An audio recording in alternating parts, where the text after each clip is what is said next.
O ex-presidente Jair Bolsonaro convocou uma manifestação hoje em Copacabana, na zona sul do Rio de Janeiro, no apoio ao projeto da anistia aos envolvidos nos ataques golpistas de 8 de janeiro.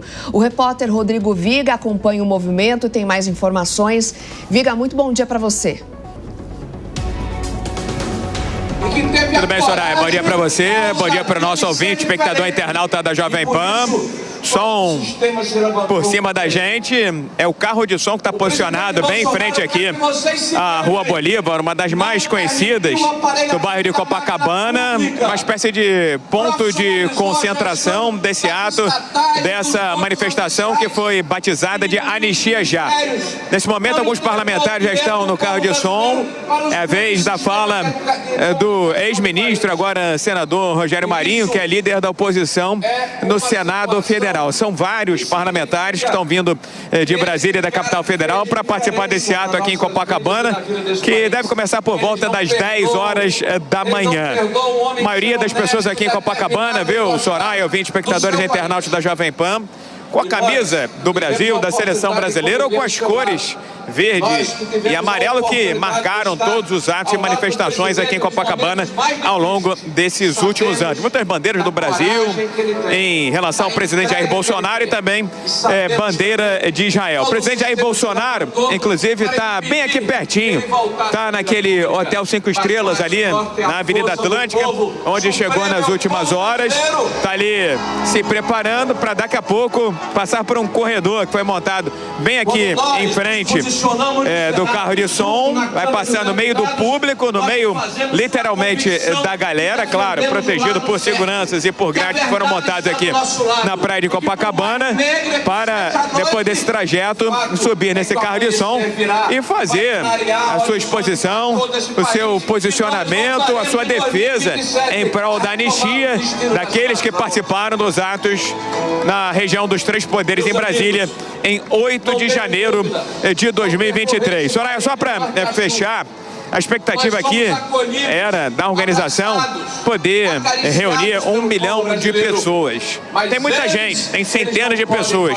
Esse número provavelmente não vai ser atingido, segundo aqui o pessoal da segurança do Rio de Janeiro. Mas é muita gente, são dezenas de pessoas. Inclusive, esse é o primeiro dos vários atos programados para acontecer em prol da anistia ao longo aí dessas próximas semanas. No mês que vem, em abril, aí em São Paulo, na capital paulista, na Avenida Paulista, e está sendo organizado também um outro ato, ainda sem data definida, para acontecer no Nordeste brasileiro. Lembrando que esses atos em prol da anistia daqueles que participaram dos protestos, das manifestações em 8 de janeiro de 2023, eles acontecem em meio a dois momentos extremamente importantes.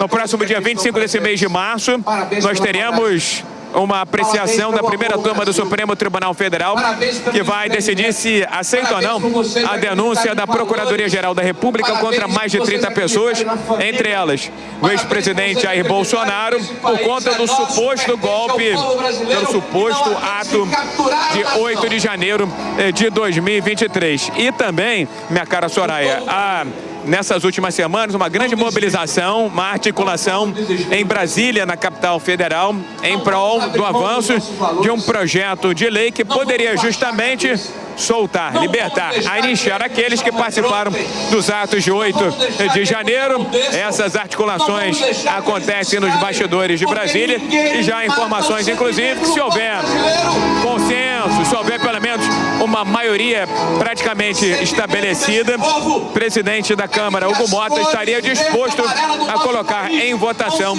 esse projeto que pode anistiar aquelas várias pessoas que estão presas desde 8 de janeiro de 2023. Já a gente volta com mais detalhes sobre esse e outros assuntos aqui direto de Copacabana, na zona sul do Rio de Janeiro, viu, minha cara Soraya? O Viga, a gente sabe que as eleições presidenciais são em 2026, mas nitidamente, seja esquerda, direita, já o governo, há uma movimentação, já uma articulação política em torno aí, já pensando no ano que vem, portanto.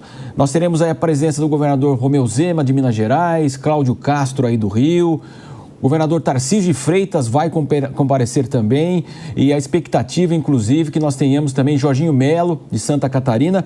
Então, também, a questão agora cada vez mais política, acompanhando os atos e a preparação desse confronto. Mais uma vez, expectativa direita e esquerda, Viga? Meu caro Marcelo, você sabe que o som está muito alto aqui, né? Eu te ouvi parcialmente, mas não tem problema. Acho que eu entendi parcialmente também a sua pergunta. Meu caro Marcelo, aqui em Copacabana tem muita gente. Realmente tem muita gente, e daqui a pouco quem deve fazer, inclusive, o uso da palavra é o deputado federal Zuco, do Rio Grande do Sul, que é líder da oposição na Câmara dos Deputados.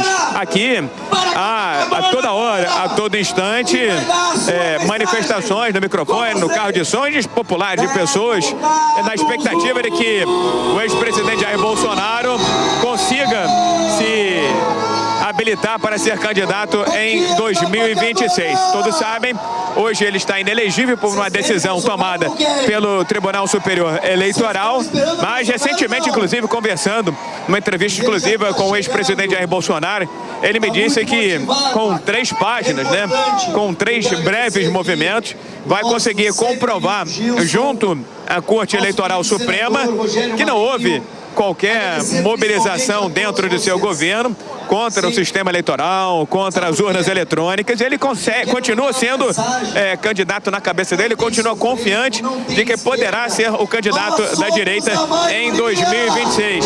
E toda vez que a gente aborda o ex-presidente Bolsonaro, quem seriam aqueles planos B, C, D ou E, ele diz que, por enquanto, ele continua sendo o candidato da oposição em 2026, embora haja essa decisão do TSE pela inegibilidade.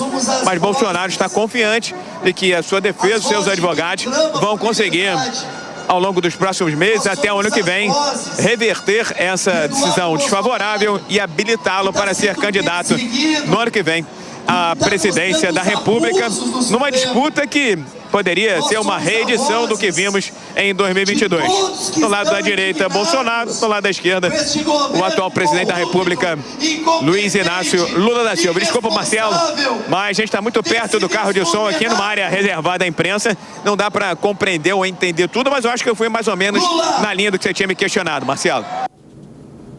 Sempre preciso, Viga.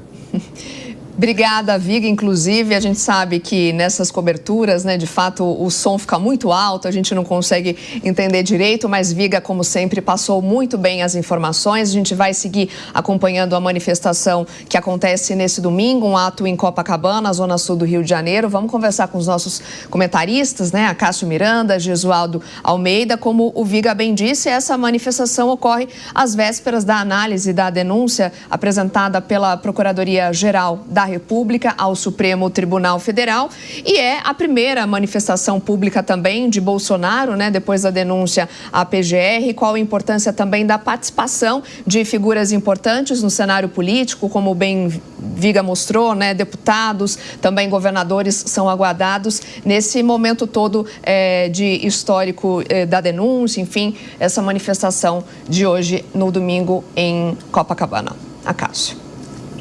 Soraya, essa manifestação é uma manifestação em prol do ex-presidente Jair Bolsonaro, é uma manifestação em defesa do ex-presidente Jair Bolsonaro, mas ela nos dá algumas lições. Eu acho que a primeira lição é a polarização. Nós ainda temos um país polarizado, onde as pessoas têm o seu político favorito, e hoje são 2 lados para que as pessoas exerçam esse favoritismo, independentemente do que aconteça, independentemente das acusações ou dos ataques ao seu político favorito, as pessoas continuarão na defesa deste.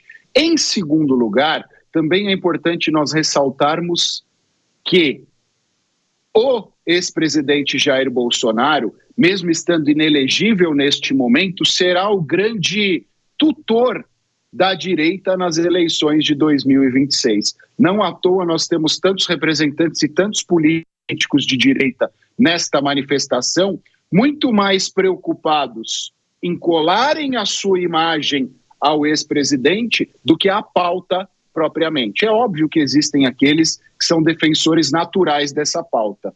Mas quando a gente olha, por exemplo, para o governador Romeu Zema, quando a gente olha para outros governadores que aí estão, o interesse deles é na figura do Bolsonaro e na aproximação do Bolsonaro, não necessariamente com a pauta.